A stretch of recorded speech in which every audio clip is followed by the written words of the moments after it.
Ecosystems, which is a community of living organisms in conjunction with non-living components interacting as a system. Biotic versus abiotic. Biotic is living, abiotic is non-living. They are linked together through nutrient cycles and energy flows.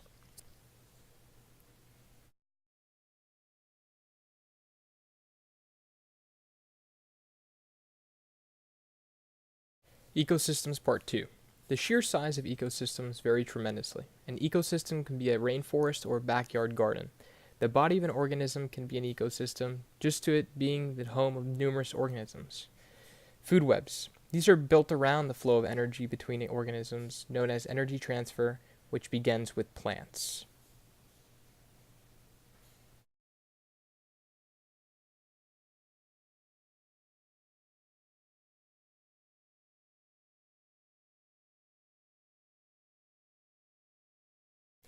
Lakes and ponds. Lakes are lakes due to their depth. The sun can't penetrate to its floor.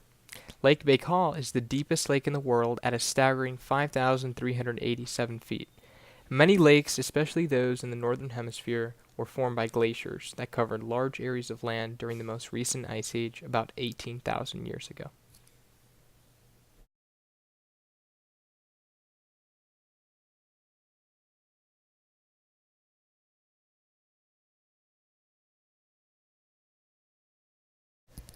Once formed, lakes do not stay the same. Like people, they go through different life stages: youth, maturity, old age, and death. All lakes, even the largest, slowly disappear as their basins fill with sediment. Their natural aging of a lake happens very slowly, over the course of hundreds and even thousands of years, but with human influence, it can occur in decades.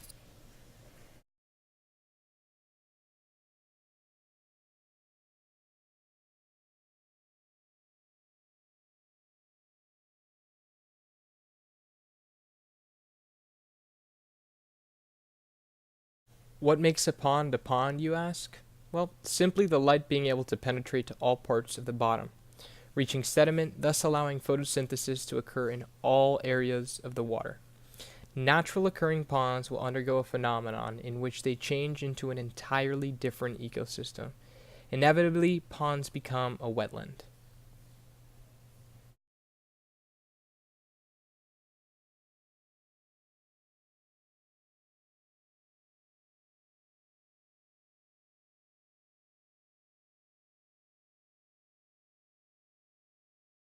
Blue Planet 1.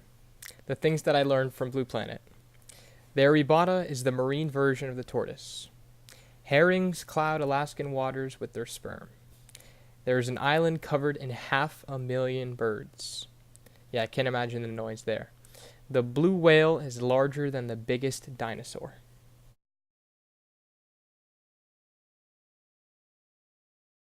Blue Planet 2. Dolphins self medicate. Orcas can stun herrings using their tail. The tusked fish use their tusks to collect, equip, and break open their prey. A large storm can release energy through waves that is the equivalent to almost 10,000 nuclear bombs. And Trevally can calculate airspeed, altitude, and trajectory of their prey.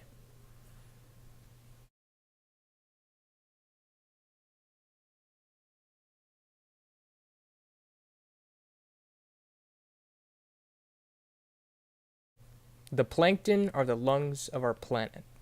The Arctic is shrinking at a rapid pace. The Asian sheep's head wrasse is capable of changing sex. And Blue Planet 2 took 4 years to produce.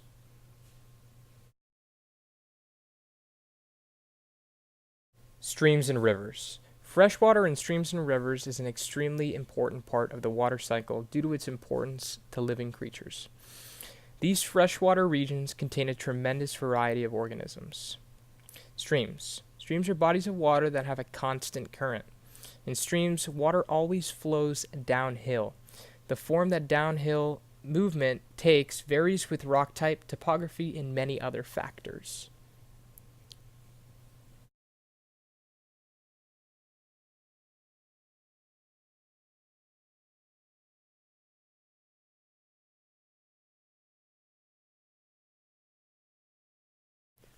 Stream erosion and deposition are extremely important creators and destroyers of landforms.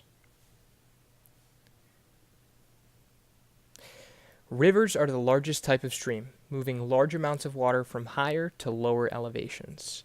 The Amazon, the world's river with the greatest flow, has a rate of nearly 220,000 cubic meters per second.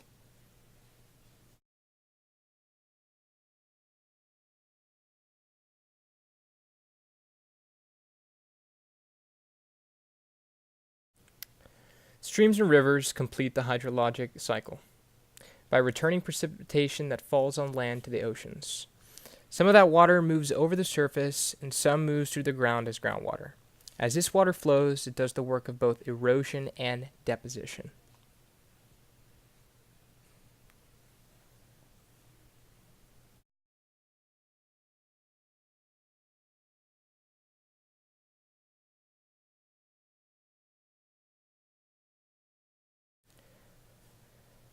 Marshes.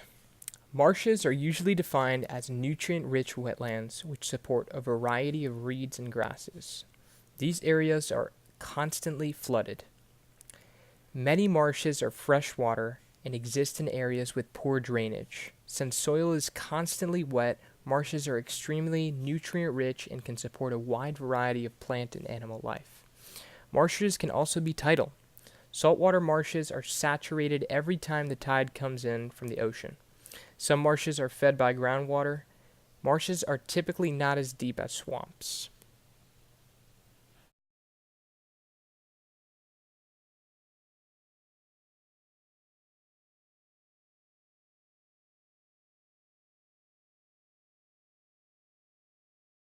Swamps. A swamp is a place where the plants that make up the area covered in water is primarily woody plants or trees. Woody plants may include trees such as the cypress, cedar, or mangrove. Swamps can also be dominated by shrubs such as the buttonbush. Swamps are fed by groundwater or surface water.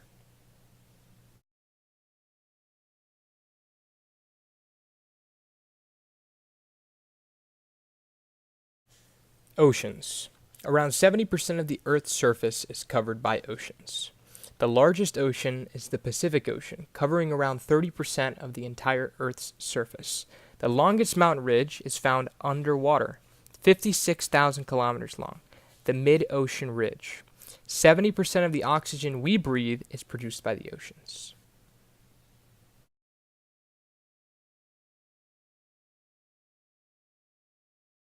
The sea is home to the world's largest living structure, the Great Barrier Reef.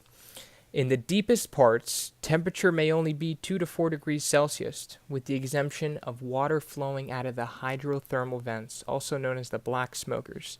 The water coming out of these vents can be up to 715 degrees Fahrenheit. The intense pressure at this depth keeps the water from boiling.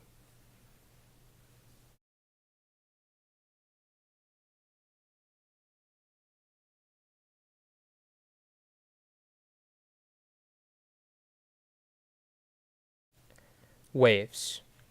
Waves are defined as the movement of water that occurs in the surface of water bodies.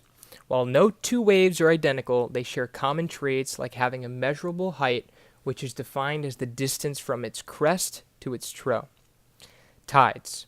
Tides are formed as a result of centrifugal force and the gravitational attraction between the Earth, Moon, and Sun, and are often characterized by movements of water over extended periods of time. The rise and fall are defined as tides.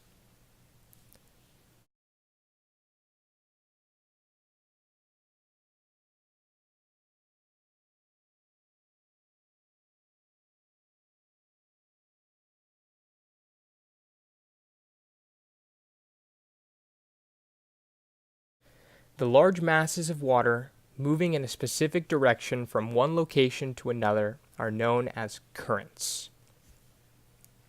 Oceanic currents are directly influenced by three main factors. These are the rise and fall of the tide, wind, and thermohaline circulation. These are known as tidal currents and are the only type of currents that change in a regular pattern. Winds are known to drive currents at or near the surface and can influence water movements on a localized or global scale.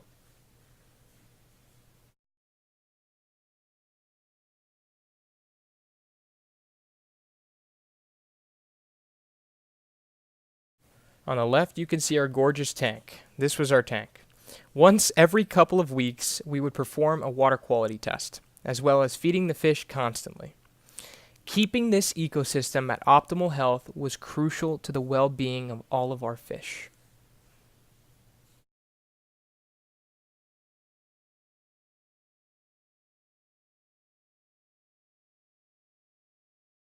Dissections.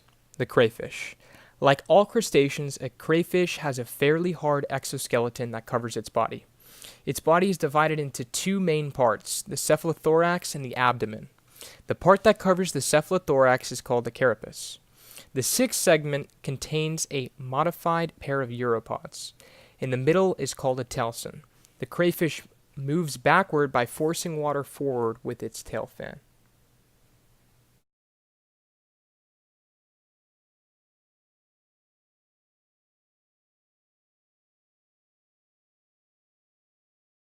The squid. The squid's body is divided into the head, neck, and body trunk. The main internal body is enclosed by the mantle, which has a swimming fin at each side. Their skin is covered in chromatophores. Below the neck are 4 pairs of arms, 1 pair of tentacles, and in the center, the mouth. This animal also had a siphon that we dabbed in the ink sac and wrote our names on our packet. And don't forget about that delicious fried calamari that Coach Anno makes and the little fried skillet.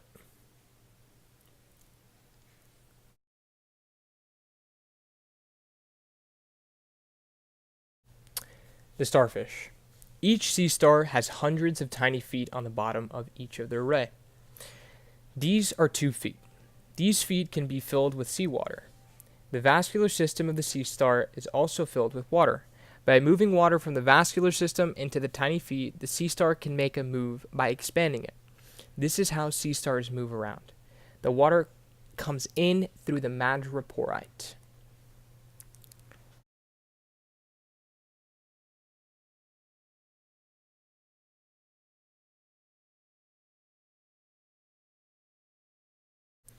The fish. The fish that we dissected was extremely similar to the shark or dogfish that we dissected in terms of internal anatomy, as well as the location of fins and the way they moved through the water.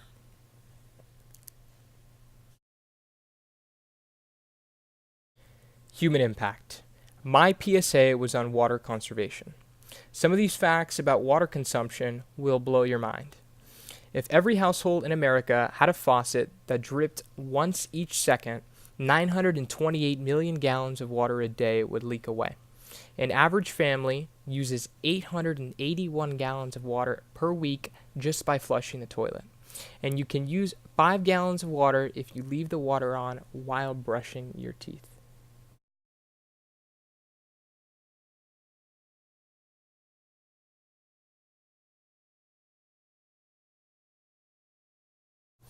The UTMSI Port Aransas trip. This trip was an absolute blast. The 3 things we did on board was the plankton tow, the mud grab, and the deeper tow. The dolphins were a handful, and the weather was just delightful. Yeah, no, it was terrible. But the experience was so much fun, and you just can't forget about my dear friend, Carson Roberts. The meta topic I chose, oceanography. The origin of ocean currents in both open ocean and in coastal areas. The mechanisms that cause and modify tides. What goes into numerical ocean models, model physics, coordinate systems, parameterization, and boundary conditions. The origin, characteristics, and prediction of tides.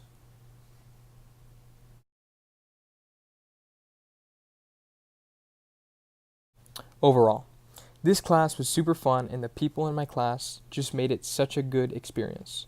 Moving second semester of my senior year was pretty hard, but this class made my experience just that much better. Thank you, Coach Anno.